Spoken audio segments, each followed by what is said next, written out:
And so, north we went, following a race of ancients who at a glance appeared much like us. But close up, we found them to be as alien as myths of Martians coming from the stars. Their violence reminded us of other humans, nothing held back, claws out, tearing at each other. We went to war. Despite everything, we came out on top. SEAL Team 4 has been slowly pursuing our enemy through smaller skirmishes as we ventured towards the Arctic Circle.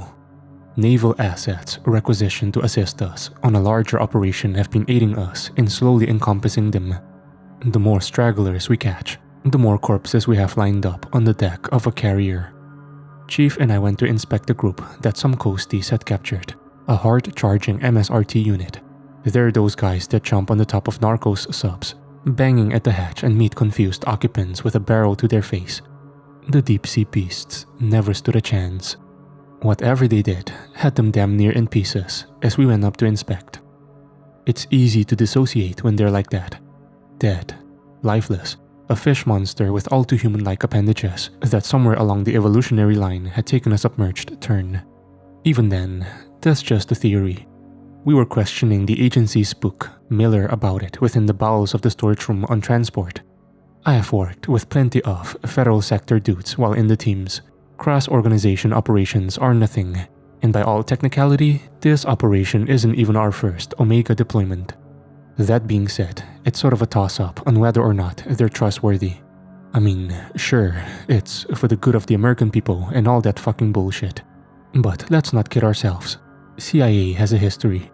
That being said, there is something to Miller. The introspective knowledge he had on the sirens and more. It was a long night within the bulkhead walls. Plenty of our dudes had racked out. At this point, due to close proximity of being borderline shoulder to ass, guys were just using their pelter headsets turned down as earmuffs. A few of us remained awake, talking. Chief and I were playing cards with some of the guys. A few others had their projector up and were watching some noir flick. Miller walked in, raising some eyebrows, but at this point, we were used to seeing him. He silently gestured to the circle we were in. One of us slid over one of the ammo cans for him to cup a squat on. He grabbed his pack of Marlboros, his lighter failing him, so I sparked up his sick. "Who's winning?" he asked in a low tone. Chief's chuckle and our collective eye roll quickly indicated who had been kicking our asses for the past 2 hours. The E8 sneered at me, saying, "What next, Spears? You gonna put your wheels on the line?" I flicked him the bird. "Over my dead body, Chief." He was not getting my vintage Harley. My gunner, who had been seated with us, shooting the shit long after he had bowed out of the card game, looked over to Miller. "So, Peksu?" He took a puff of smoke, blowing it away so the nearby vent would flush it out onto the open ocean.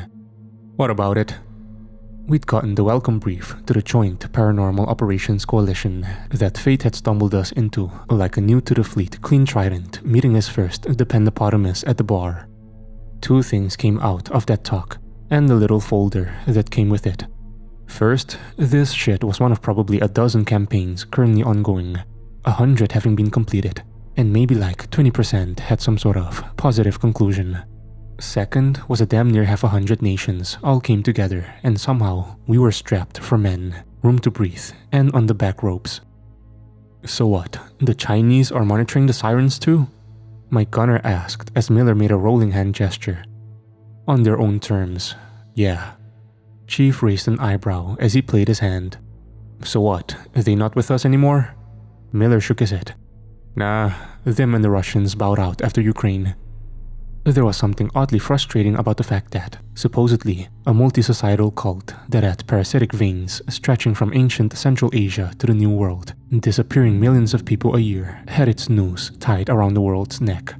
Yet, even then, men still choose their own foolish hedonism and stupidity over putting aside differences.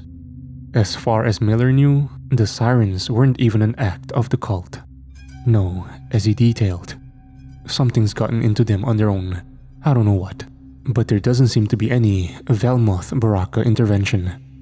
I raised an eyebrow. It's Balkan, part of it at least, maybe a little bit of Indonesian too.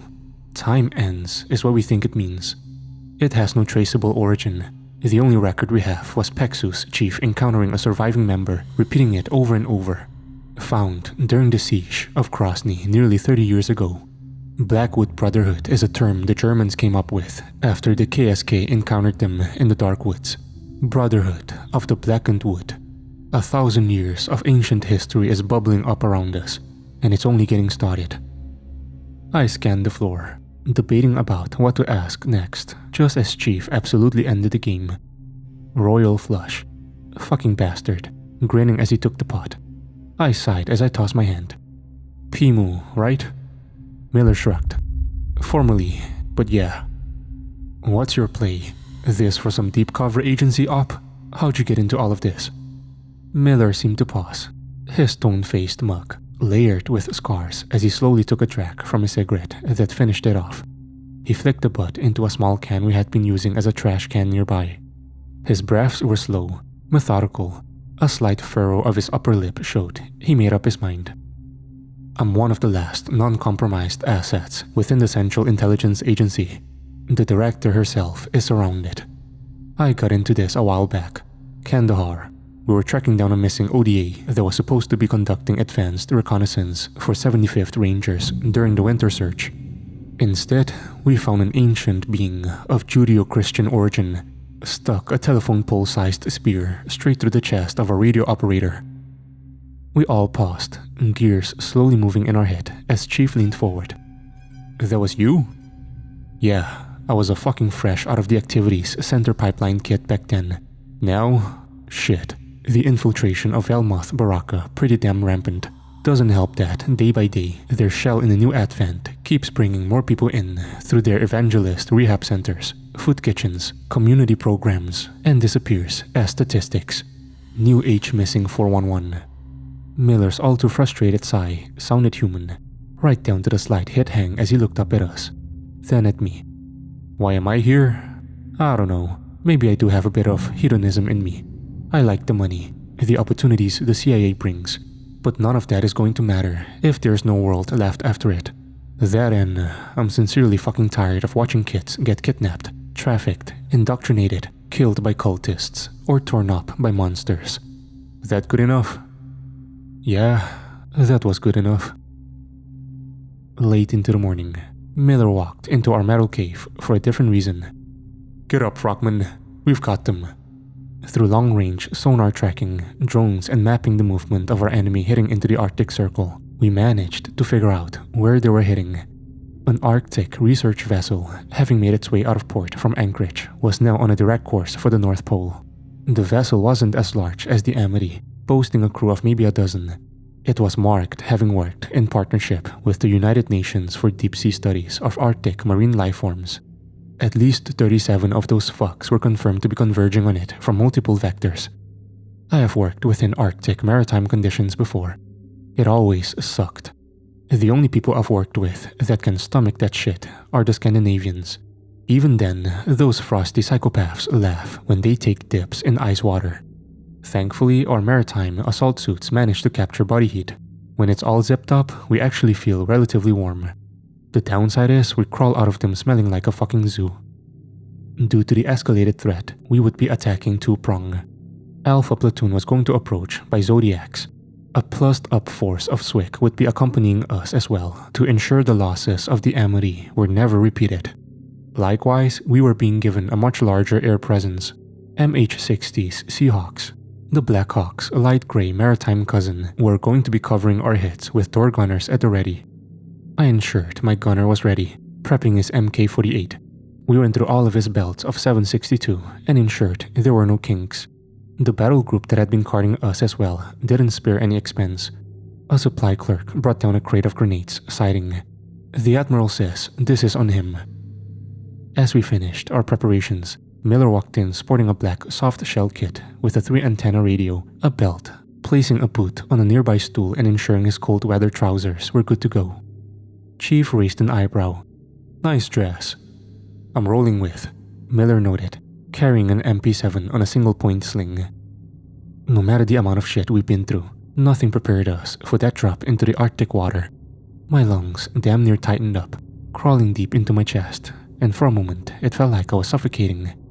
The sky was a bright, murky palette of grey and white clouds, hitting an ocean that was both a bright blue at the far horizon and deep black as we looked over the waves.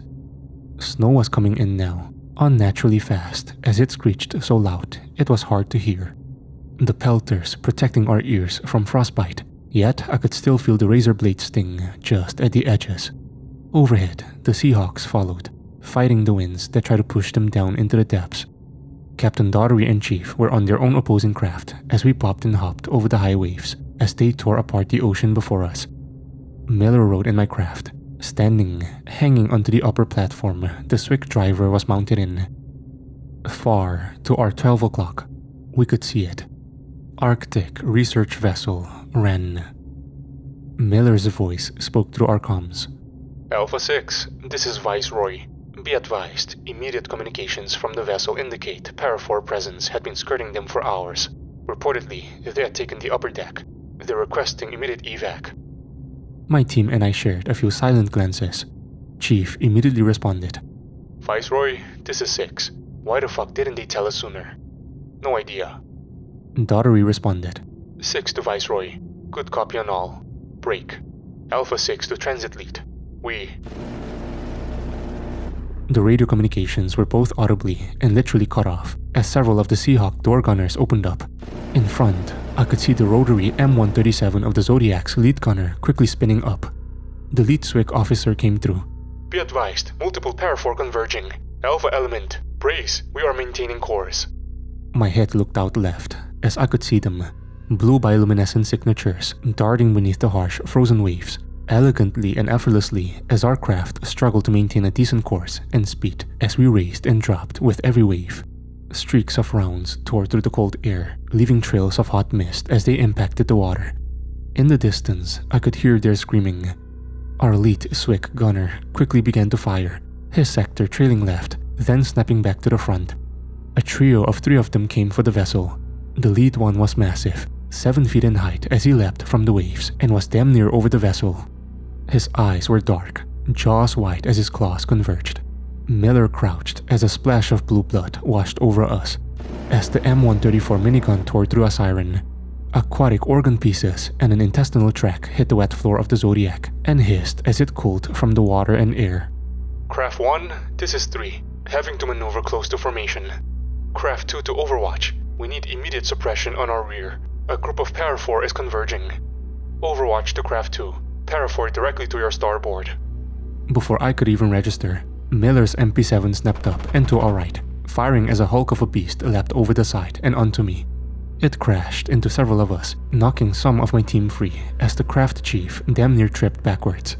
Its claws slashed everywhere, one cut through my assault suit's leg, and I immediately felt the sting of the Arctic water and air.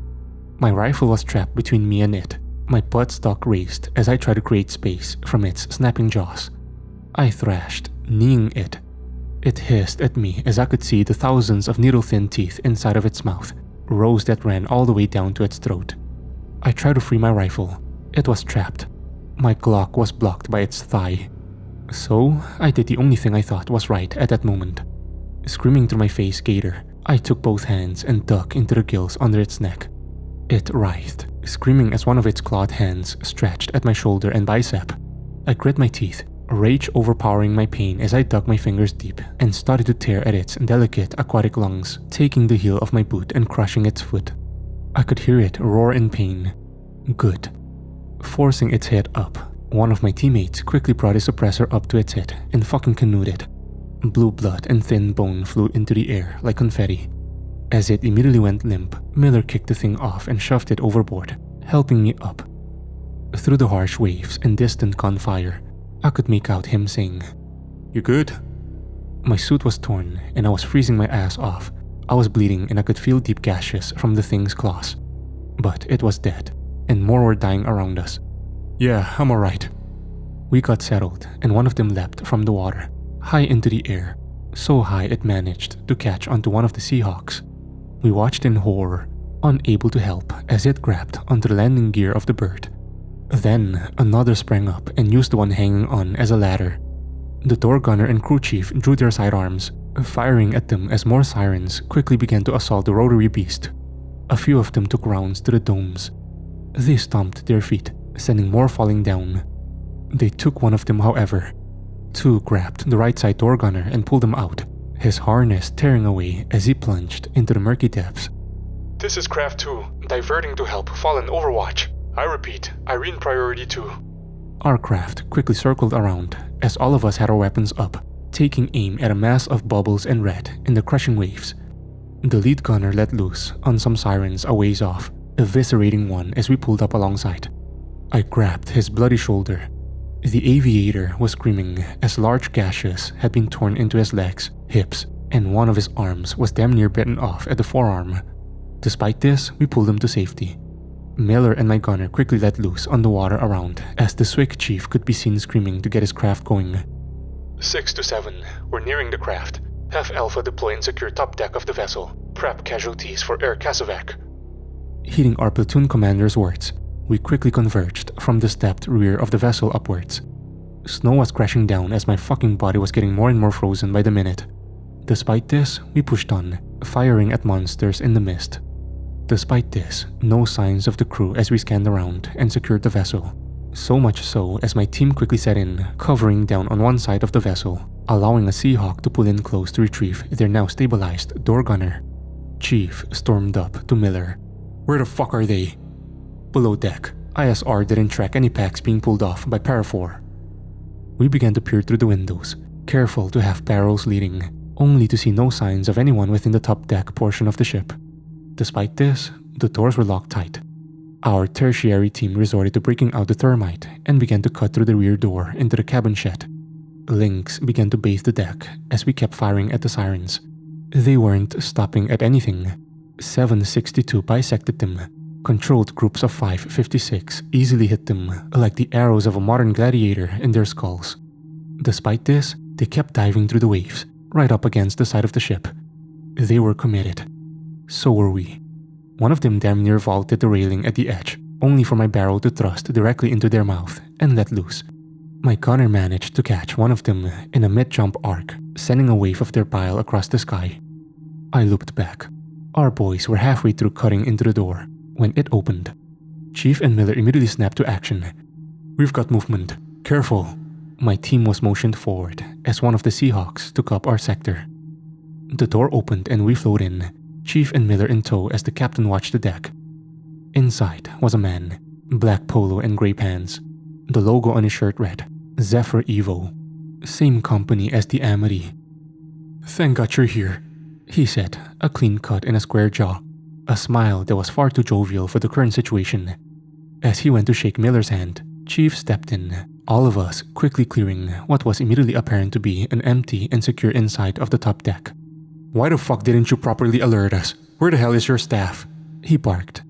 The man raised his hands to ease our senior enlisted. Secure below deck. We need you to hold them a little longer until we get our research secure. The man turned to leave. Miller grabbed him by the collar of his shirt. We are leaving now. Get your people ready to move. The man instead shoved Miller's hand off. An icy, yet condescending look. This research is extremely vital. You got a problem with it? Take it up with the commission. What commission? I chimed in. The man eyed me unimpressed. The United Nations commissions that sent us out here. Now get to your pulling security. Chief stared daggers as the man quickly rushed down a stairwell. I'm gonna fucking shoot him, spook. Miller was also none too pleased. They should be done soon. Keep stacking them up. That we did. Seahawks began to make regular runs as they fired into the waves. The Swick maintained a constantly moving formation as our entire platoon covered down onto the ship. Belt feds were let loose. We started to drop grenades, firing them. If our rifles jammed from the frost or went dry, we drew our sidearms. That being said, we were maintaining a static position for far too long. Some of us started to get sloppy. One of us slipped as a siren immediately used the gap to try and vault the railing after him. Several of us quickly dogpiled the fucker, stomping down as we watched its slick skin burst. Shit, one of our gunners just grabbed its toothy jaw and actually ripped it out of its head. The violence of it all was almost numbing. For 20 minutes, we battled. 20. That's when our platoon commander had enough. Alpha, collapse on me, inside of the ship. There wasn't a moment of hesitation as the entire unit formed up and pushed in. Swick and the air coverage took this moment to break off, licking their wounds and replenishing any ammunition they needed. Daughtery closed the door and flipped up his ear pro. Fuck this. Where's that captain? Not a captain. Some corporation. Zephyr Evo. Chief corrected him. Our commander damn near had a stroke as he checked the chamber of his 416 and said, Stack the fuck up. We're going. We pushed down into the vessel. The second we rounded to the lower deck, dozens of people quickly greeted us, only for Daughtery to yell, Stay the fuck back. Hands where I can see them. We're getting you all out. Now! Miller looked around, grabbing a younger Zephyr Evo employee. Where is he? He pointed to what wasn't a bulkhead door, but a smooth sliding one. A hand scanner that the young man couldn't open. So, Chief instead kicked it square in the center, over and over. We're leaving. Pack up. He yelled. They slid open, as the man looked none too pleased and raised an eyebrow. What is this? You're supposed to be guarding the... Daughtery pushed his way in. Chief and the rest of us cleared and scanned the room as I could hear him say, We're not your fucking lapdogs. What the hell is the holdup? He grew silent as we scanned the room. All around were diagrams, cross-sections, and information panels displaying every inch and ounce of knowledge on the sirens, specifically the ones we had been fighting. Their redundant arterial system mapped to a T. Their organs and the way they compressed deep to the center under all of that blubberous skin, they're there too. Hell, the skull of one was on display on a shelf. Our rifles lowered. What the fuck was going on? Miller quickly grabbed the man, pinning him against the wall. What the fuck are you doing? Research. For the commission. Really? It looks more like you had strategic knowledge on the enemy we're currently fighting, the one that is besieging this vessel of ours, that you then proceeded to not inform us correctly about. The agent barked. Chief looked up and down at what seemed to be an advanced lab, testing the blue gelatinous blood. Your job is to get us out of here. Get your fucking hands off me. The man snarled at Miller, who just leaned in closer. Give me a reason why I shouldn't toss you overboard. He then pointed to a large cylindrical machine in the corner as he stepped closer, getting in Miller's face and then pulling from his grasp. We're getting this cargo out of here. Get some of your men ready, he said. Miller stepped closer to it, and the man balled up his fists.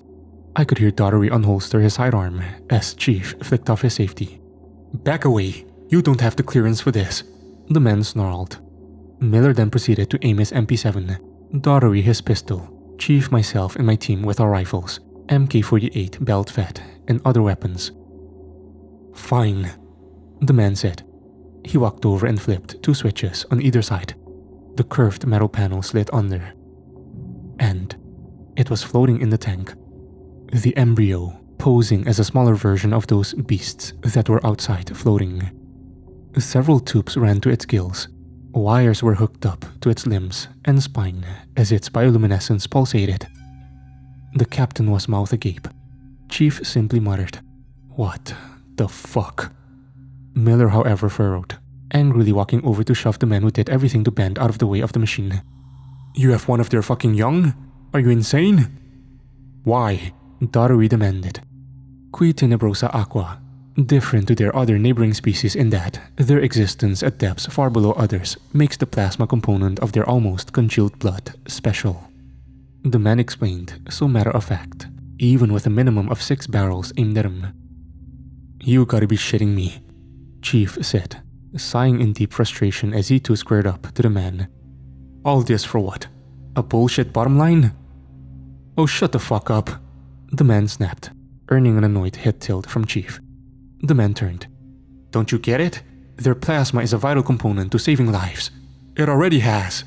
The man's yell got everyone shook up, the conviction in his voice as he stared around. We have positively tested that this thing can cure diseases.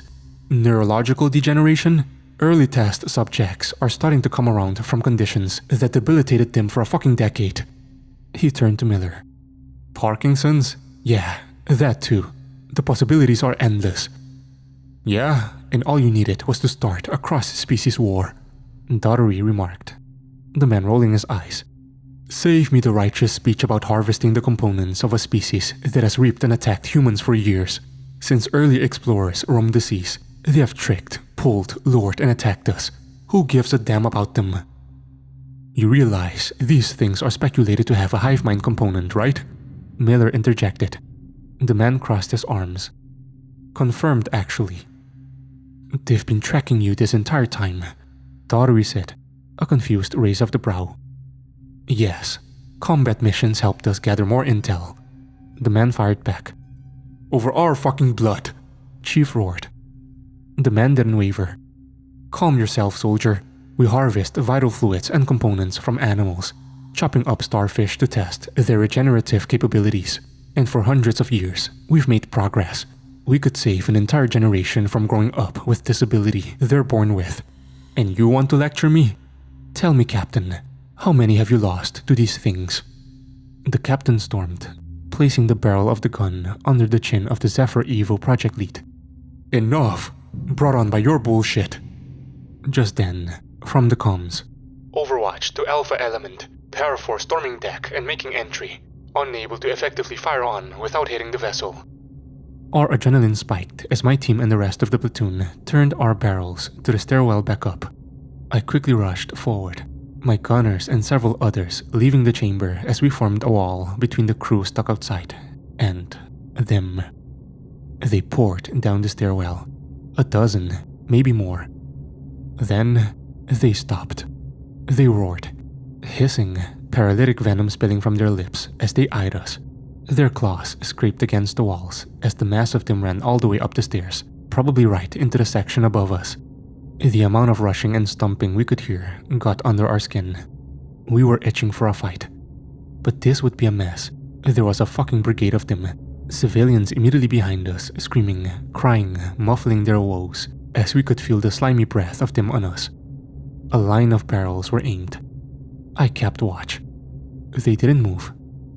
I looked back to the captain, Chief, Miller, and that fuckhead.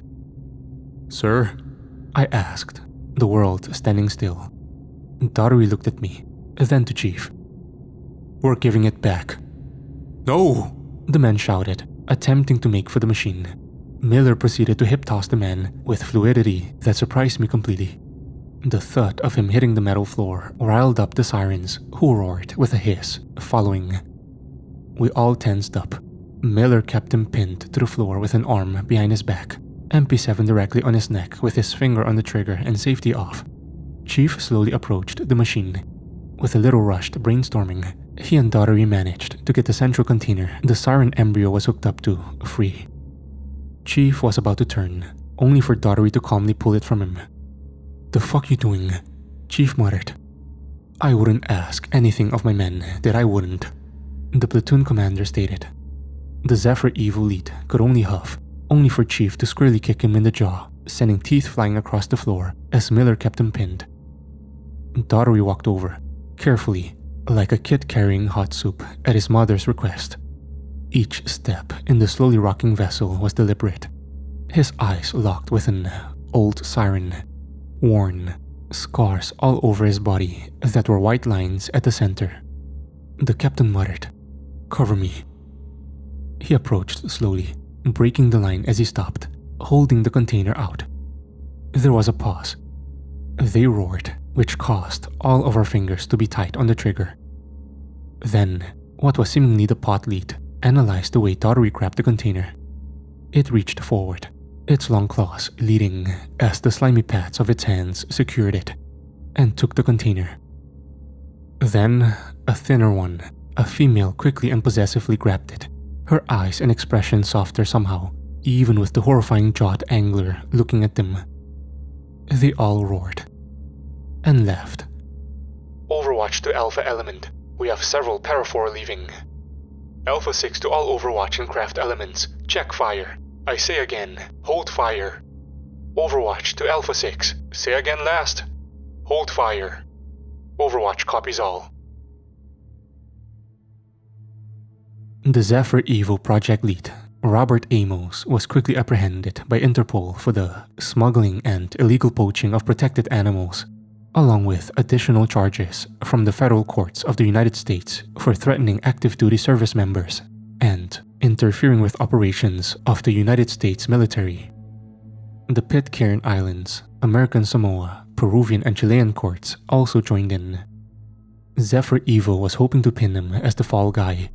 However, Pexu ensured, discreetly, that an investigation was being undertaken to investigate what were ties beyond a reasonable doubt that the ARV Wren's mission was not an isolated rogue element, but an extended project.